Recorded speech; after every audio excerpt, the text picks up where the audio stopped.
नमो ओम विष्णुपदाय कृष्ण पृष्ठ भूतल श्रीमद्भक्ति वेदांत स्वामित नामिने नमस्ते सरस्वती देवे गौरवाणी प्रचारिणे निर्विशेष शून्यमध्य पश्चात देशोतारिणे। जय श्री कृष्ण चैतन्य प्रभु नित्यानंद श्री अद्वैत गदाधर शिवासादि गौर भक्त वृंद। हरे कृष्ण कृष्ण कृष्ण हरे हरे, हरे राम राम राम हरे। जय श्री राधा कृष्ण चंद्र की, कृष्ण बलराम की, गौर निताई की जय। श्री गोपाल श्री गुरुदेव की जय।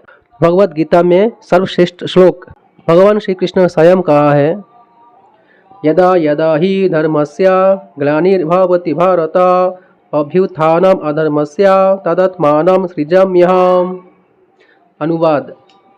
हे भरतवंशी, जब भी और जहाँ भी धर्म का पतन होता है और अधर्म की प्रधानता होने लगती है, तब तब मैं अवतार लेता हूँ। तात्पर्य। यहाँ पर सृजामि शब्द महत्वपूर्ण है। सृजामि सृष्टि के अर्थ में नहीं प्रयुक्त हो सकता, क्योंकि पिछले श्लोक के अनुसार भगवान के स्वरूप या शरीर की सृष्टि नहीं होती, क्योंकि उनके सारे स्वरूप शाश्वत रूप से विद्यमान रहने वाले हैं। अतः सृजामि का अर्थ है कि भगवान स्वयं यथा रूप में प्रकट होते हैं।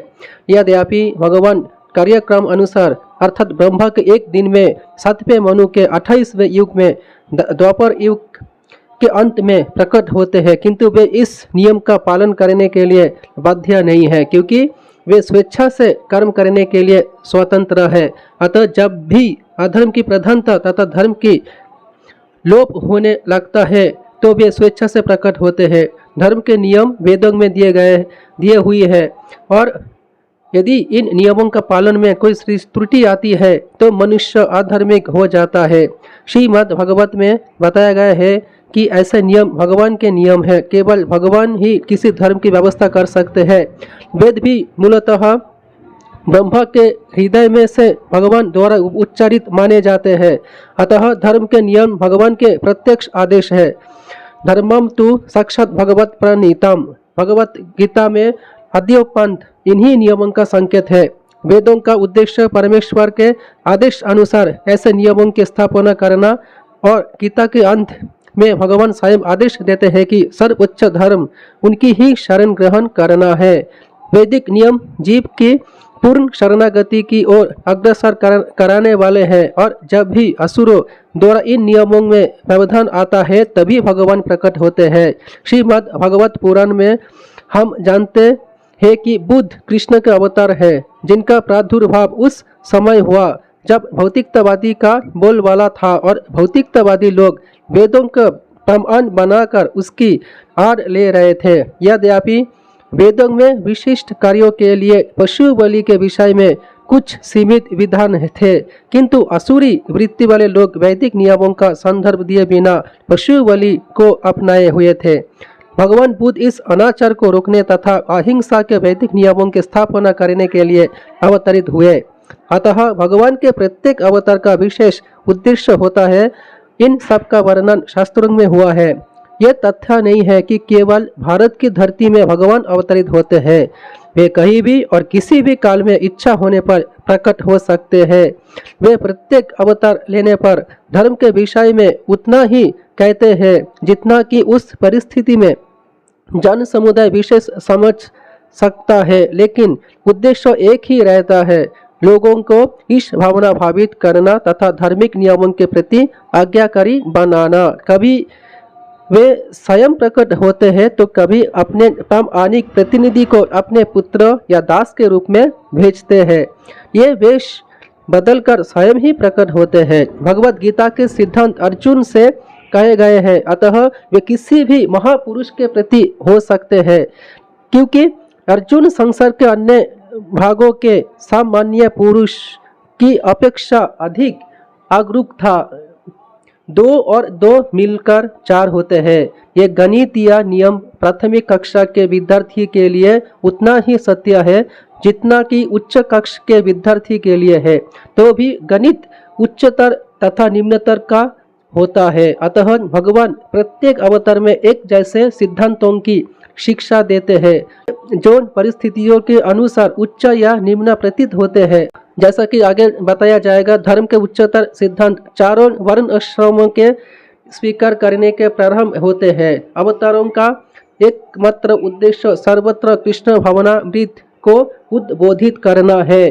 परिस्थिति के अनुसार ये भावनामृत प्रकट तथा अप्रकट होता है। परित्राणाय साधूनां विनाशाय च दुष्कृतां धर्म संस्थापनार्थाय संभवामि युगे युगे। अनुवाद: भक्तों का उद्धार करने, दुष्टों का विनाश करने तथा धर्म की फिर से स्थापना करने के लिए मैं हर युग में प्रकट होता हूँ। तात्पर्य: भगवत गीता के अनुसार साधु पवित्र पुरुष कृष्ण भावना भावित व्यक्ति है। आधार्मिक लगने वाले व्यक्ति में भी यदि पूर्ण कृष्ण चेतना हो तो उसे साधु समझना चाहिए। दुष्कृतम इन व्यक्तियों के लिए आया है जो कृष्ण भावनामृत की परवाह नहीं करते। ऐसे दुष्कृतम या उपद्रवी मूर्ख तथा अधम व्यक्ति कहलाते हैं, भले ही वे सांसारिक शिक्षा से विभूषित क्यों न हो। इसके विपरीत यदि कोई 100% कृष्ण भावनामृत में लगा रहता है तो ये विद्वान या सुसंस्कृत ना भी हो फिर भी वो साधु माना जाता है। जहाँ तक अनिश्वरवादियों का प्रश्न है, भगवान के लिए आवश्यक नहीं है कि वे इनके विनाश के लिए उस रूप में अवतरित हो जिस रूप में वे रावण तथा कंस का वध करने के लिए हुए थे। भगवान के ऐसे अनेक अनुचर हैं जो असुरों का संहार करने में सक्षम है, किंतु भगवान तो अपने उन निष्काम भक्तों को तुष्ट करने के लिए विशेष रूप से अवतार लेते हैं जो असुरों द्वारा निरंतर तंग किए जाते हैं।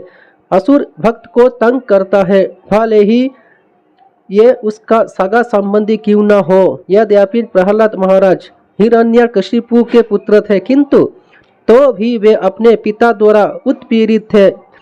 इसी प्रकार कृष्ण की माता देवकी यद्यपि कंस की बहन थी, किंतु उन्हें तथा उनके पति वासुदेव को इसीलिए दंडित किया गया था क्योंकि उनसे कृष्ण को जन्म लेना था। अतः भगवान कृष्ण मुख्यतः देवकी के उद्धार करने के लिए प्रकट हुए थे, कंस को मरने के लिए नहीं। किंतु ये दोनों कार्य एक साथ संपन्न हो गए। अतः यह कहा जाता है कि भगवान भक्त का उद्धार करने तथा दुष्ट असुरों का संहार करने के लिए विभिन्न अवतार लेते हैं। सृष्टि हेतु एह मूर्ति प्रपंच अवतारे सही ईश्वर मूर्ति अवतारो नाम धरे मायातीत परव में सबर अवस्थान विश्व अवतारी धरे अवतारो नाम। अवतार अथवा ईश्वर का अवतार भगवत धाम से भौतिक प्रकट्य हेतु होता है। ईश्वर का ये विशिष्ट रूप जो इस प्रकार अवतारित होता है अवतार कहलाता है। ऐसे अवतार भगवत धाम में स्थित रहते हैं। जब वे भौतिक सृष्टि में उतरते हैं तो उन्हें अवतार कहा जाता है। अवतार कई तरह के होते हैं, यथा पुरुष अवतार, गुण अवतार, लीला अवतार, शक्यावेश अवतार, मनवंतर अवतार तथा युग अवतार। इन सब का इस ब्रह्मांड में क्रम अनुसार अवतरण होता है, किंतु भगवान कृष्ण आदि भगवान है और समस्त अवतारों के उद्गम है। भगवान श्री कृष्ण शुद्ध भक्तों की चिंताओं को दूर करने के विशिष्ट प्रयोजन से अवतार लेते हैं, जो उन्हें उनकी मूल वृंदावन लीलाओं के रूप में देखने के उत्सुक रहते हैं। अतः कृष्ण अवतार का मूल उद्देश्य अपने निष्काम भक्तों को प्रसन्न करना है। भगवान का वचन है कि वे प्रत्येक युग में अवतरित होते हैं। इससे सूचित होता है कि वे कलयुग में भी अवतार लेते हैं। जैसा कि श्रीमद् भागवत में कहा गया है कि कलयुग के अवतार भगवान चैतन्य महाप्रभु है, जिन्होंने संकीर्तन आंदोलन के द्वारा कृष्ण पूजा का प्रसार किया और पूरे भारत में कृष्ण भावनामृत का विस्तार किया। उन्होंने ये भविष्यवाणी की है कि संकीर्तन की ये संस्कृति सारे विश्व के नगर नगर तथा ग्राम ग्राम में फैलेगी। भगवान चैतन्य को गुप्त रूप में किंतु प्रकट रूप में नहीं, उपनिषदों, महाभारत तथा भगवत जैसे शास्त्रों के गुह अंशों में वर्णित किया गया है। भगवान कृष्ण के भक्तगण भगवान चैतन्य के संकीर्तन आंदोलन द्वारा अत्यधिक आकर्षित रहते हैं। भगवान का ये अवतार दुष्टों का विनाश नहीं करता, अपितु अपनी अहेतु की कृपा से उनका उद्धार करता है। हरे कृष्ण कृष्ण कृष्ण हरे हरे, हरे राम राम राम हरे हरे। जय श्री राधा।